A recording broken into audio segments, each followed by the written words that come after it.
वो चीज कभी हाथ नहीं आती, मगर एक दिन जब हम उसकी यात्रा को दिल से भुला देते हैं तो वही चीज अचानक आंखों के सामने आ धमकती है। ये कहानी है बॉलीवुड की दो दिग्गज अभिनेत्रियों के बीच के घमासान की, जिसकी शुरुआत तो हुई थी साधारण कैट फाइट से, लेकिन तब ये कोल्ड वार भयानक झगड़े में तब्दील हो गया जब एक फिल्म के सेट पर इनमें से एक एक्ट्रेस ने दूसरी अभिनेत्री को पूरी यूनिट के सामने तमाचा जड़ दिया। जिन लोगों की खुशी के लिए इंद्र ने सारी जिंदगी बिता दी, उन लोगों ने बदले में इंद्र को क्या दिया? सिर्फ बदनामी, नफरत और चोरी का इल्जाम। तो आखिर ऐसा क्या हुआ था कि सोफिस्टिकेटेड मानी जाने वाली इस इंडस्ट्री की इस अभिनेत्री ने ऐसा कदम उठा लिया कि आज उस घटना के लगभग 55 साल बाद भी उस ओछी हरकत की चर्चा होती है और उस इंसिडेंट की वजह से बाकी हीरोइनों को भी कैट फाइट के नाम पर आलोचनाओं का शिकार होना पड़ता है। मैं जाने किस मनुष्य में तुम्हारे साथ मुलाकात हुई कि जब भी तुम्हारी शक्ल देखती हूँ किसी न किसी मुसीबत में फंस जाती हूँ। जीजा उसका गला घोट दो। नमस्कार दोस्तों, मैं हूं श्वेता जया और आप देख रहे हैं फिल्मी बातें। दोस्तों, तो चलिए बात करते हैं उन दो एक्ट्रेसेस की जिन्होंने अपने रेपुटेशन और लोगों के गॉसिप की भी चिंता नहीं की और इस कदर एक दूसरे से व्यवहार किया जिसकी आज भी चर्चा की जाती है। फिल्म के लिए दो एक्ट्रेसेस को साइन किया गया था जो एक से बढ़कर एक खूबसूरत और स्टाइलिश थीं, अच्छे अभिनय के लिए जानी जाती थीं और तब दोनों ही हिंदी सिनेमा में बड़े बैनर की फिल्मों में लीड रोल किया करती थीं। जी हाँ, इनमें से एक थी माला सिन्हा, जिनका शुरुआती नाम आल्डा सिन्हा उर्फ बेबी नाजमा था। ये एक क्रिश्चियन नेपाली परिवार से आती थी जो भारत के कोलकाता आकर बस गया था और बड़ी मुश्किलों का सामना करके माला को फिल्मों में एंट्री मिली थी।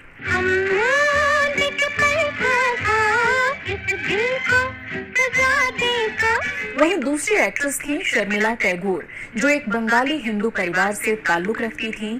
15 साल की उम्र में बंगाली फिल्मों से डेब्यू किया था और फिर हिंदी फिल्मों में भी बेहद कम वक्त में सफल अभिनेत्रियों में गिनती होने लगी थी। ये चांद सा रोशन चेहरा, जुल्फों का रंग सुनहरा, ये झील से नीली आंखें। वैसे तो माला सिन्हा इंडस्ट्री में शर्मिला टैगोर से काफी सीनियर थीं और उम्र में भी इनसे 8 साल बड़ी थीं, लेकिन इन दोनों अभिनेत्रियों में कुछ चीजें बेहद कॉमन थीं, जिस वजह से इनकी दोस्ती की शुरुआत हुई थी। समानता ये कि दोनों कोलकाता से आती थीं, दोनों ने बंगाली फिल्मों से ही अपने करियर का आगाज किया था और दोनों ने ही एक तरह से बाल कलाकार के तौर पर ही काम करना शुरू कर दिया था। लेकिन इनकी दोस्ती में खटास तब आ गई जब 1968 की एक फिल्म हमसाया में ये साथ काम कर रही थीं। साल 1968 में जॉय मुखर्जी एक फिल्म बना रहे थे हमसाया, जिसमें इनका डबल रोल था और उस फिल्म के डायरेक्टर भी ये खुद ही थे।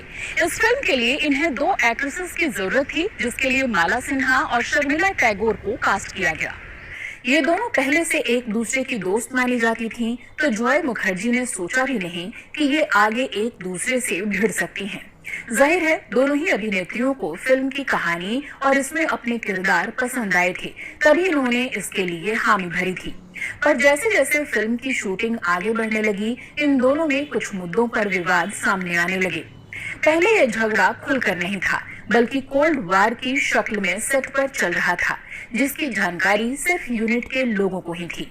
लेकिन धीरे धीरे ये झगड़ा बढ़ने लगा और दोनों को एक दूसरे से कॉम्प्लेक्स होने लगा। फिल्म में किसके डायलॉग्स ज्यादा अच्छे हैं, किसके हिस्से कितने गाने आ रहे हैं, किसे ज्यादा तवज्जो दी जा रही है, इन तमाम मुद्दों को लेकर दोनों के बीच प्रतिस्पर्धा शुरू हो गई। एक दिन फिल्म क्रू के जरिए खबर छनकर बाहर आई कि आज कॉस्ट्यूम को लेकर दोनों में तनातनी चली है। माला सिन्हा को लगता था कि शर्मिला टैगोर को पहनने के लिए ज्यादा अच्छे कॉस्ट्यूम्स दिए जा रहे हैं,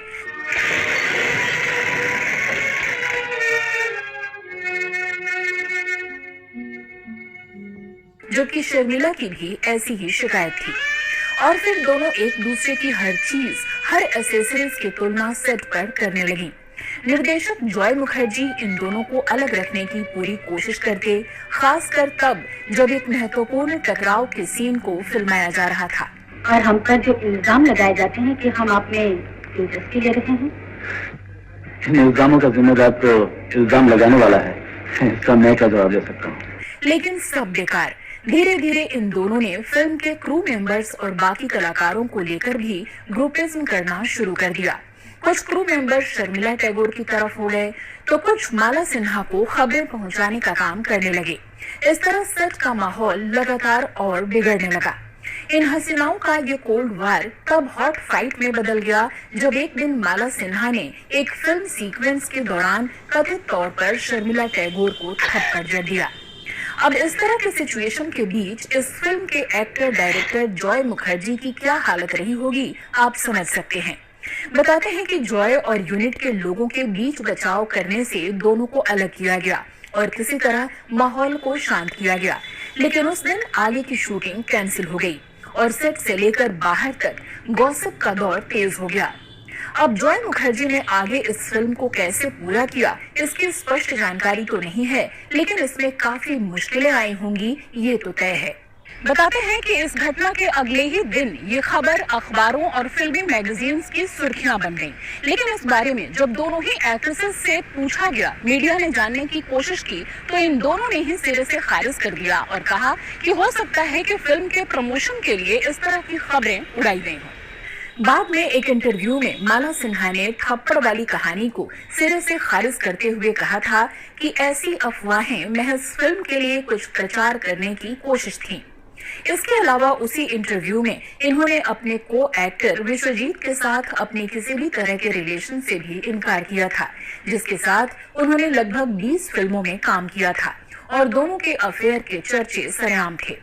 वैसे शर्मिला टैगोर ने भी बाद में मीडिया के सवाल पूछने पर ऐसी किसी थप्पड़बाजी की घटना के बारे में इनकार कर दिया था। हालांकि शर्मिला टैगोर और माला सिन्हा के बीच ये लड़ाई कोई अकेली घटना नहीं थी। सालों बाद जब शर्मिला टैगोर और राखी ने यश चोपड़ा की फिल्म दाग में एक साथ काम किया तो उस समय भी माहौल वैसा ही टेंशन वाला हो गया था। 2 दिन की आई हुई औरत से इतना प्यार हो गया है आपको, और जो औरत 5 साल से आपके साथ है उसका ख्याल कभी नहीं आया। शांति बनाए रखने के लिए यश चोपड़ा को दोनों अभिनेत्रियों को लगातार समझाना पड़ता था। इंडस्ट्री के अंदरूनी सूत्रों के अनुसार फिल्म के लीड एक्टर राजेश खन्ना ने राखी और शर्मिला की इस लड़ाई की आग में घी डालने का काम किया था। वही वो शख्स थे जिन्होंने इन दोनों के बीच और गलत फहमियां पैदा करने का काम किया और दोनों को लड़ाकर खुद दोस्तों के साथ मजे लेते रहे। क्या आप समझते हैं जो आप करते हैं कोई देखता नहीं? दीवारों की भी आंखें और कान हैं। आपको कोई ऐसी बात नहीं करनी चाहिए कि लोग आपका नहीं उठाए। इसी तरह माला सिन्हा ने भी रामानंद सागर की एक फिल्म की शूटिंग पर एक दिन बस इसलिए विवाद खड़ा कर दिया था क्योंकि उन्हें शूट से पहले सेब खाने को नहीं दिया गया था और उस दिन वो अपने मेकअप रूम से बाहर ही नहीं आई। खैर, बॉलीवुड अक्सर पर्दे पर दोस्ती और अच्छे बिहेवियर की कहानियां बयां करता है। तब के दौर में खासकर पर्दे पर जहां 2 एक्टर दोस्त एक दूसरे के लिए जान देते नजर आते थे तो 2 हीरोइनें कुर्बानियां देती दिखाई जाती थी, जो साड़ी में लिपटी भारतीय परंपराओं और संस्कारों की देवी के तौर पर परोसी जाती थी। मैंने तुम्हें समझने में बहुत गलती की।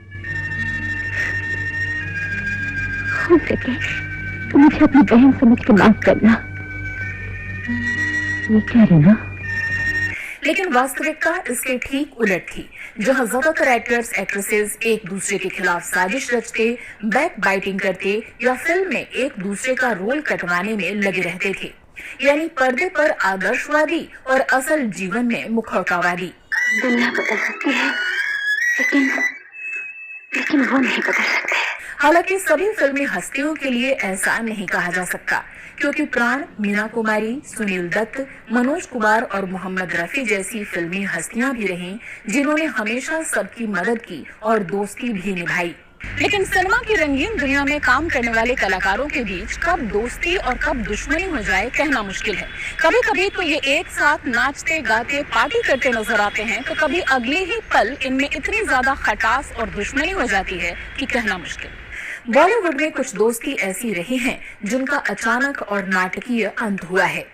इसमें अमिताभ बच्चन शत्रुघ्न सिन्हा की दोस्ती, गोविंदा डेविड धवन का रिश्ता, अमिताभ बच्चन अमजद खान की दोस्ती, राज कपूर राजेंद्र कुमार का रिश्ता, इस तरह के दर्जनों एग्जाम्पल शामिल हैं जो वक्त के साथ टूट गए।